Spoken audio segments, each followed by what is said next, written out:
Hey there, Roddy. So I am here to help you make a decision on what school to go to based on your, I guess, family income.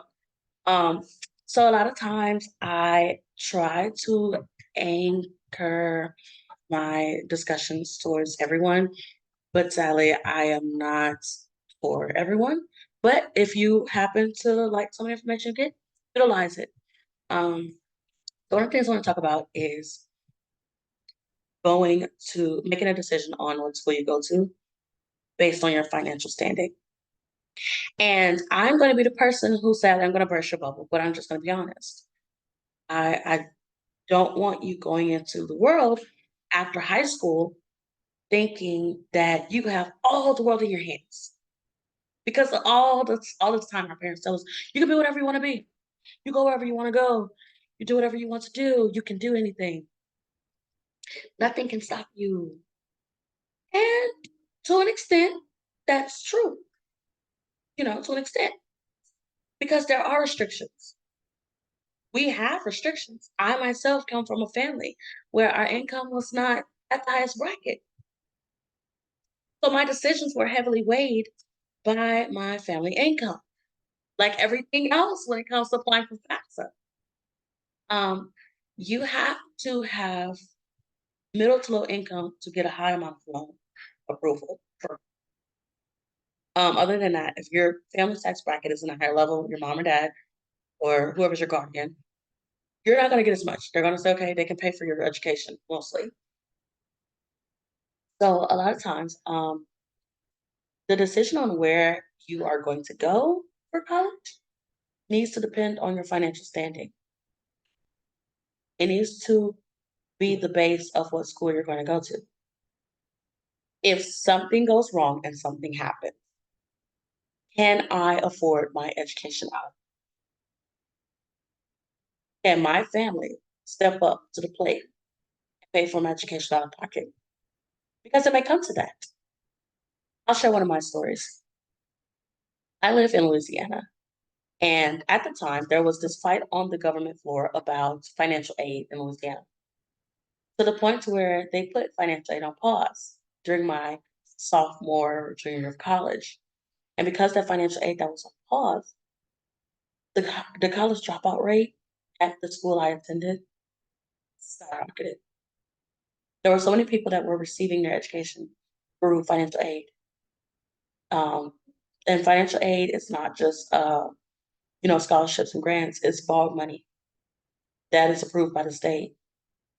And so if you go to a school that's $20,000, $30,000 for 6 months of education, and the state decides, oh, you are not being allowed this, for your education, you're gonna drop out. You can't afford it, or transfer to something cheaper.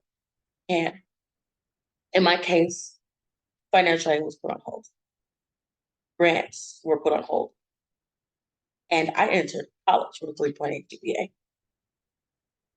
Everything was on hold.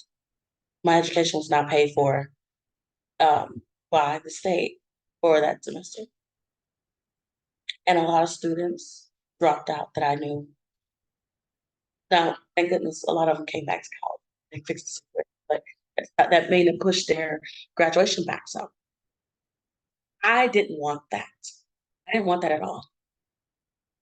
I didn't want to put my education on pause behind the state deciding what they were going to do with government funds, which is one of the reasons why I chose the school I went to. I went to McNeese State University, and I graduated with my bachelor's in business. And so because I chose that school because tuition was $3,000, $4,000 for 6 courses or 8 courses, I took it. I made $3,000 in 6 to 8 months. That's no problem. I can make that. And so when they gave up the financial aid, a lot of students dropped because they couldn't afford it. I took the step up and said, you know what? I'm going to work 3 jobs and go to school in order to pay for my education. They still have the work study program that was active, and that was one of my jobs. I did work study. And then my other job, I worked at a casino. And then my last job was I know I had 3 jobs. One of my jobs, I tutored. I had a tutoring thing going on in filing taxes. So, I had 3 jobs, and I paid for my education out of pocket that semester. And you know what? The financial freedom that comes with paying for your education out of pocket is unbeatable. It is unbeatable. It is amazing to only graduate college with only $27,000 in student loan debt. I don't care who you are, you're gonna graduate with student loan debt. But the thing is, how much debt can you handle? How much money are you willing to pay towards your education? How much time and energy are you willing to put into your education? My education was only paid for 1 year by the state when it came to loans and grants, and that 1 year was $27,600. And the rest of my 4 years, I'm gonna say 4 because I had to stay another year due to the pandemic. The rest of my 4 years, um, I paid them out of pocket. I worked hard and paid my education out of pocket. And of course, I had went to a school that, when I needed help from my mom or from somebody, it wasn't much. Like, they were okay with giving it to me and helping me out get my education. And, my family was able to afford my education when need be. So, I'm really grateful that I made that decision and that choice. And I wouldn't trade it for the world, to be honest. It was a great decision to make. I did graduate with my degree. Sadly, I graduated during the pandemic. So 2021, there was no walking across the stage because people were currently dying from the pandemic. It sucks, I know. But I am so grateful that my education was not hindered by any governmental changes. It wasn't hindered by um, any economic pandemics. I literally took my education into my own hands. And graduating with 27,000 is, to be honest, it's a blessing for a college. I can pay that in a few years if I want to. Another thing is knowing my financial standing in my family is important because it decides how much money you can get for going to school. And I'm not just talking about borrowed money, I'm talking about grants and scholarships.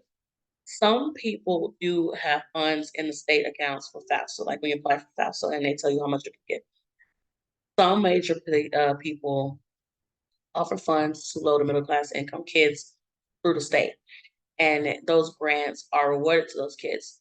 If you have a higher tax bracket from your family, you don't get that. And I know a lot of people are wondering, why are they asking for my parents' tax information fast? Well, that decides how much money you're going to get for school. And even though they're going to offer the most money to the kid that's middle to low income class, you are going to college to get out of middle to low income class. You're going to college to make a generational. You're going to college to change the way you live your life to better the financial standing. So why would I go to college and get in even more debt that I cannot obtain myself? I get out of myself. Um, the first thing you want to think about is what major, or not even what major, what field am I going into? So of course, you're going to get into. You can go to whatever school you want to. By the time you graduate, you can pay that out. However, if you're middle to low income, you don't want to end up graduating with so much debt that it almost takes you out for the first 40 years of your not in college life. You're paying college debts up till you're like 65. And now you're retired still paying college debts. You don't want to do that. That's just not a cool thing to do, okay? Um, Go to a school that offers what you need and gives you what you need, get you certified and move you along. A lot of people are paying for the name of the school on their degree. And let's just be honest, you're gonna get a job because you have a bachelor's. I mean, it is what it is. It should not, and a lot of people are not even hiring based on what college you went to. They're hiring based on your experiences. So can I stay home and make some money, go to school? And yes, you can. It's probably best for middle school income kids to stay home and go to school. And live with their parents, live at home with their family, save money. Don't go out getting a dorm, trying to live on campus, and no, don't do that. If you have a good, comfortable home setting, and everything's okay at home while you're through high school and now you're going to college and just stay home. Just get your education. You're going to move out anyway as soon as you graduate, and you have time to save your money to get the house that you want, get the place you want, build your credit. All of this while going to college and have an easy life because I did it. I know what it feels like. You get to enjoy that. You are, especially if you're a first gen in your family that's going to college, like be the example that is right there in their face. And that's one of the things I do take into consideration. I am not a first gen because my dad graduated from University of Alaska Fairbanks. So I'm definitely not a first gen college student. However, college in our environment was not common. And so other people in my environment watch me get up every morning and leave my house, even little kids during the summers, because I took summer classes. They would see me with my backpack going to school, coming back, and they're like, "You're an adult, you're 18. Where are you going with a backpack?" I'm going to college. And it's crazy how that works when you're in a impoverished community, a urban community, to see someone get up every day and go to college. It inspired so many kids and even people my own age to go and get certified and go back to school. It did. It inspired them to know that there's good that comes out of you. Doing stuff like that makes you also an advocate. So take it. Sometimes the easiest route is staying home. So taking into consideration is the feel good you get out of it for low middle income kids. Also, the debt reduction. You're not paying $400,000 when you graduate college. When you graduate college, you might just pay like me 27,000. Anything. If you're one of those people, you just want to pay your stuff out of pocket, keep it cute, keep it trucking, work your little two jobs and go to college and pay that 3,000 out of pocket. Stay home and live with mom for free, or because that was the agreement me and my mom had. As long as you go to college, you can stay here for free. And of course, I still gave some money because I'm like, you know what, I live here. I want to put it. But that was part of the agreement. You go to college, you don't have to work. And I knew I didn't want to put that pressure on my mother, so I did work anyways. And then when I had to work towards paying my education, I went harder and made sure I still had. So I definitely took into consideration the financial standing of my family, acknowledging that I cannot up and leave the Hofstra and think that my family were going to be financially secure. If I would have left and went to a different school, I would have graduated, but I would have had more debt. I there would have probably been a lot of people who would not have had a good example of a good upstanding no matter what your environment is. My sister wouldn't have had her option to go where she would like to go because of my financial standing. She was able to go where these things take into consideration. These things are a part of making a decision on what school you go to when you are in a low to middle income class. When you are in, and I say class because you can call it tax bracket if you want to. It's class. We have class in America. And we are restricted by those classes, but there's things that come with it. Now, when you do like me, you get out of the hood, yes, but I still have a in, inner want to go back and give back to the community that was so loving. With everything that they think is violent and crazy, I love my community. Okay. And so when you go back to those communities, they remember you. They love you. They support you. You're different. This place didn't hold you down. That's a lot of them think.